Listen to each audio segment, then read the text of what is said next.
Al crear un jardín bosque, normalmente solo se piensa en plantas alimenticias. Y sin embargo, ¿sabían que existen plantas que no están ahí para alimentarnos, sino únicamente para trabajar para nosotros? Y si no lo sabían, eso va a cambiar, porque de eso vamos a hablar en este video. Estas plantas son las que llamamos plantas de servicio o AFI. Te lo explico en un momento. Entonces, sí, estas plantas no nos van a alimentar directamente, pero contribuyen a que nuestros jardines, bosques, sean más productivos, más vivos y más resilientes. Y si no sabes qué es la resiliencia, es simplemente la capacidad de tu jardín para mantenerse vivo y saludable, pase lo que pase. Vamos, empecemos con este video. Para quienes aún no me conocen, soy viverista y estoy especializado en todo lo relacionado con plantas para jardín y bosque. Y la mayoría de las veces cuando la gente viene a comprarme plantas, me piden más bien plantas frutales o verduras perennes.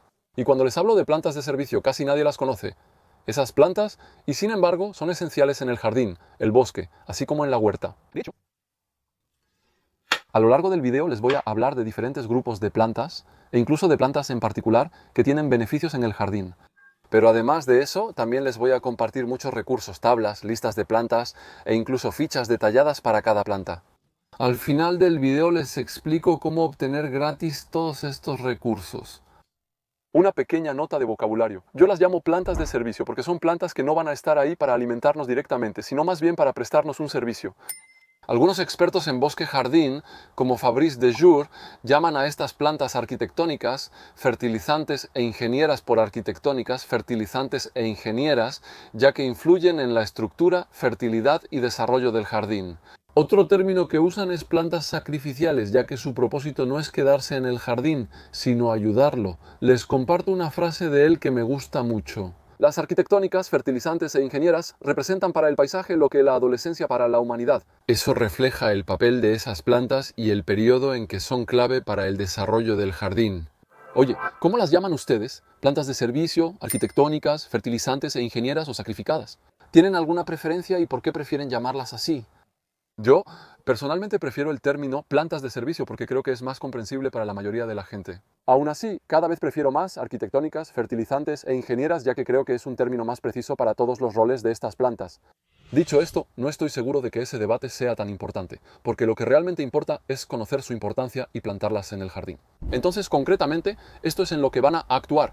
Van a influir en la fertilidad y la calidad del suelo, lo que va a impactar directamente en la productividad de tu jardín. También van a influir en la biodiversidad, aumentándola y aumentando la presencia de polinizadores. Ahí también, eso va a aumentar la productividad y al regular la presencia de plagas va a reducir las pérdidas y por lo tanto también va a influir en la productividad. A largo plazo, un jardín bosque debería ser muy productivo. Estas plantas van a acelerar sobre todo los procesos que hacen que al final lleguemos a ese punto.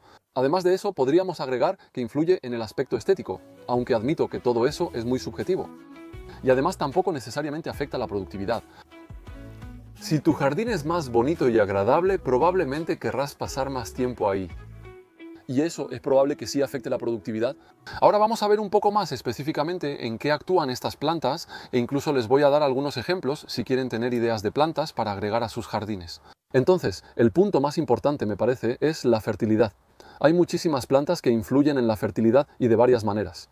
Cada vez más conocen el grupo de las leguminosas. Estas plantas pueden asociarse en sus raíces con bacterias que realizan funciones que las plantas no pueden. Convertir el nitrógeno del aire en orgánico. Así que es nutrición para las plantas, que ellas les dan directamente a cambio de azúcar. Estas leguminosas incluyen árboles como el caragané, baguenodier, févier y árbol de Judea. Son fertilizantes y algunas también comestibles. Decía que no siempre lo eran, pero podrían serlo. El árbol de Judea y el caragané, o chícharo de Siberia, dan flores y frutos comestibles. Las vainas del caragané se comen tiernas o se recolectan sus semillas maduras, similares a chícharos. Así que también puede tener otros beneficios en las leguminosas. También hay muchas plantas que no necesariamente son plantas perennes y leñosas, que no necesariamente son árboles, sino más bien cultivos anuales. Esas mejor las usaremos como abonos verdes. Los abonos verdes son cultivos que vamos a sembrar antes de los cultivos alimenticios para realmente nutrir el suelo. Los abonos verdes ofrecen varios beneficios, no solo mejorar la fertilidad. Para más información, les dejo un enlace arriba a un video sobre cultivos de cobertura y abonos verdes. Además de las leguminosas, habrá otras plantas que también hacen simbiosis radicular con bacterias. Vamos a tener, por ejemplo, los alisos, alisos glutinosos, alisos de Córcega, vamos a tener los eleagnos. Todo eso afecta la fertilidad y la riqueza en nitrógeno, pero la fertilidad no es solo eso. También vamos a tener plantas que simplemente tienen raíces profundas y que van a buscar en profundidad los elementos nutritivos que se filtran en el suelo y que podrían perderse. Algunas plantas desarrollan raíces muy profundas para buscar recursos. Estos elementos suben al follaje y ramas y al recolectarlo nutrimos el suelo. Así tenemos una planta principal de este tipo. Aquí está la consuelda, entonces la consuelda además va a tener un papel interesante como cobertura del suelo. También es interesante para la biodiversidad. Cuando crece bien se puede recolectar el follaje ocasionalmente. Puede usarse como acolchado para nutrir el suelo al descomponerse o hacer purines y extractos que mejoran la fertilidad. Quizá incluso demasiado a veces, pero ese es otro problema. Entonces, hablamos mucho de la consuelda, pero también tenemos el cardo, la alcachofa, la malva, todas las plantas que tienen raíces pivotantes que van en profundidad. Y entonces, en estas plantas también tenemos todos los árboles. Pero ahí sí, realmente todos los árboles van a tener raíces que van bastante profundo. Y entonces, al recolectar el follaje, las ramas, al usar hojas secas en invierno, cortar y triturar ramas en temporada o ponerlas como acolchado, aportamos fertilidad al suelo. Hay una forma muy sencilla de hacer esto, que es tener setos en el borde del jardín o incluso setos dentro del jardín, que vamos a segar y podar regularmente y llevar esa biomasa al jardín.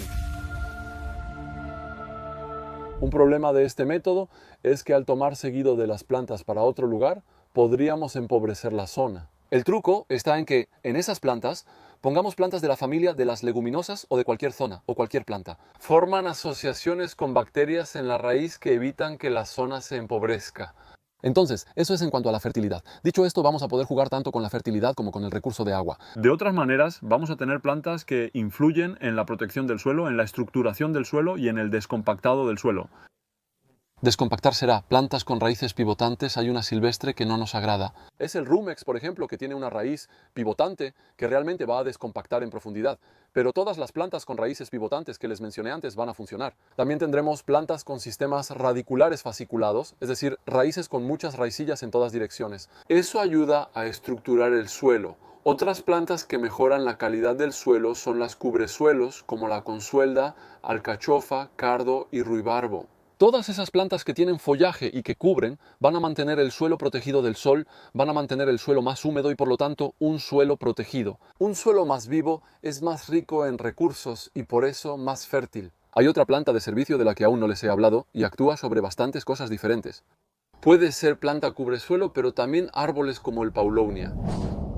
Para mí es el árbol récord de nuestras regiones templadas y el que crece más rápido. Duplicará su tamaño cada año y en los primeros años alcanzará 15 metros de altura. Sus hojas pueden medir hasta 60 centímetros. Es la planta que produce más biomasa que yo conozco, la más rápida, en todo caso. Y entonces eso, podemos ponerla en el jardín para tener sombra rápidamente. Y cada año vamos a poder podar ramas, recoger hojas para aportar fertilidad al suelo.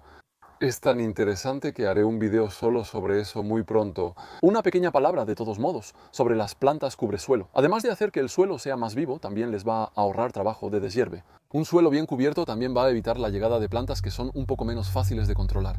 Los pastos perennes, las potentillas, cosas así, entonces ahí están las cubresuelo. También les va a ahorrar tiempo de trabajo y por lo tanto probablemente les dará más productividad. Entonces, quizás les estoy hablando de cosas que les parecen un poco complejas. Hay diferentes tipos de sistemas de raíces, hay diferentes tipos de asociaciones que hay que conocer. Y no siempre es fácil saber qué plantas podrían faltar en sus jardines. Bueno, hay un pequeño truco que está bastante bien y es que mientras más mezclas de plantas diferentes pongas, más posibilidades hay de que tengas todo lo que necesitas. Es bastante poco probable que al poner unas 10 plantas diferentes en sus zonas de huerto, en sus áreas de cultivo, no tengan diferentes sistemas de raíces que van a actuar de distintas maneras sobre el suelo. Y entonces será más interesante en general. Empieza por mezclar plantas, eso ya funciona, y después tómate el tiempo de aprender tranquilamente el resto. Muchas plantas de servicio afectan la biodiversidad, lo que impacta mucho la productividad. Como dije, eso atrae polinizadores. Entonces el objetivo va a ser poner plantas que florezcan y que florezcan todo el tiempo, así que pongan varias plantas que florezcan en diferentes épocas. Generalmente en primavera tenemos lo necesario, pero en pleno verano es más difícil y en pleno invierno tampoco es necesariamente fácil. Observen cuando hay menos flores en su jardín y agreguen plantas que florezcan en ese periodo. En ese momento, para mantener a los polinizadores todo el año, En los recursos que les voy a compartir tendrán especialmente una tabla sobre las plantas melíferas, entre otras cosas. El hecho de tener una vegetación y diversificada también va a tener el beneficio de poder albergar biodiversidad. Será un lugar donde las aves aniden y los insectos usen tallos huecos para invernar o reproducirse. El hecho de tener plantas que atraen y albergan pulgones y de tener la mayor cantidad posible durante todo el año también va a permitir que los depredadores de los pulgones, es decir, sus insectos auxiliares, estén presentes ahí también todo el año. Y ese es el objetivo, pero en otro estilo. Vamos a tener todas las plantas aromáticas que, al desprender sus aromas, van a perturbar un poco a ciertos insectos y limitar su desarrollo. Eso no va a impedir en absoluto que los insectos dañinos vengan a encontrar las plantas de las que se van a alimentar o a encontrar su pareja para aparearse. Pero eso va a limitar, a regular un poco. Además, indirectamente le interesa la estética del jardín y la productividad de plantas aromáticas. Entonces, bueno, en cualquier caso no está mal ponerlas, eso es todo. En todo caso, eso demuestra una cosa, que el jardín es complejo, es un ecosistema que es muy diverso. Y el objetivo de un jardín bosque, es realmente imitar a la naturaleza, ya que la naturaleza funciona sin que tengamos que ponerle fertilizantes, regarla, mantenerla o hacer cualquier cosa. Es un ecosistema estable y productivo. La idea es imitarlo. Y entonces, para hacerlo, va a ser necesario poner muchas cosas diferentes, muchas plantas diferentes, y no solamente plantas de las que queremos obtener algo para alimentarnos. A veces es bueno pensar no solo en uno mismo, sino también en su jardín y biodiversidad. De todas formas, si no lo hacemos, al final dejará de funcionar. Así que háganlo y su jardín se los va a agradecer, eso es seguro. Voy a cerrar con 2 preguntas. ¿Ya sabían esto? ¿Conocían esta noción de plantas de servicio o de AFI y ahora que ya saben esto? ¿Qué plantas tienen en sus jardines y cuáles quisieran tener? Tengo varios aquí en el vivero, por si andan cerca. Ahora estamos abiertos todos los sábados de 3 a 6 de la tarde, así que no duden en venir a ver todo lo que tenemos. Les comenté que compartiría varios recursos. Entonces, casi todo es gratis. Lo único que eventualmente no sería gratis es si quieren comprar este libro. Es mi primer libro. Y al final de este libro ya tienen algunas tablas, algunas listas de plantas, plantas fijadoras de nitrógeno, diferentes cosas. Esa información también la pueden encontrar en internet, no hay problema. ¿Por qué? Les hablo de esto ya para hacer un poco de publicidad para mi libro. Pero digamos que cuando escribí este libro con la editorial de Tierra Viva, les proporcioné listas de tablas para poner en el anexo. Tablas enormes que no caben en el libro porque las tablas quizás son un poco demasiado grandes, un poco demasiado completas, así que esas tablas no cabían en el libro. Es ahí donde empieza a ponerse interesante. Las dejé disponibles en mi sitio web. Entonces van al sitio, a la pestaña Mis compartidos y al submenú Documentos, y en esa página de documentos van a encontrar muchas otras cosas que podrán descargar, además de estas tablas. No enumeraré todo porque hay muchas cosas. Pero entonces, entre las cosas que podrán encontrar tienen especialmente la lista de plantas melíferas. Entonces es esa tabla de la que les hablaba justo antes, que tiene como unas 15 páginas. Entonces, aquí también voy a hacer un pequeño anuncio. Tendrán todas las listas que están disponibles. En nuestro vivero abrimos los sábados por la tarde. Además, podría interesarles esto sobre el vivero. Hicimos etiquetas, pequeños carteles para cada planta, en los que tienen un montón de información sobre cada planta. Y bueno, esos pequeños carteles, esas pequeñas pancartas, están disponibles para descargar, así que vayan a ver la lista de plantas que están disponibles, y algunas plantas están en negritas, y las plantas que están en negritas son las plantas para las que hicimos fichas. Aún seguimos trabajando en algunas, pero las ya hechas están en negritas y disponibles. Solo haz clic en el nombre para descargar la ficha. Y entonces, lo que podrán hacer es que una vez que hayan descargado esas fichas, véanlas, léanlas y denme su opinión sobre ellas. ¿Les parece correcta la ficha o les hubiera gustado encontrar más información en ella? Bueno, para que sepan, normalmente las fichas están bastante completas. Tiene toda la información sobre la planta, sobre los usos que se le pueden dar, cómo se cultiva, cómo se multiplica y cómo se coloca en el jardín. ¡Vos qué bien! En fin, van a ver que hay bastante información interesante, así que ahí está. Y todo esto es gratis. Bueno, que tengan una buena descarga. Espero que todo esto les haya servido. Si es así, díganlo en los comentarios, denle like. Siempre es agradable para mí. Para posicionar, compartan el video y suscríbanse al canal, eso ayuda mucho. Y lo que es aún más agradable, si quieren, es apoyarme económicamente. Pueden hacerlo a través de la plataforma Tipeee. El enlace está allá arriba y bueno, gracias a todos los que lo harán y sin quienes no podría tomarme el tiempo. Hola a todos, vamos, te voy a plantar a ti.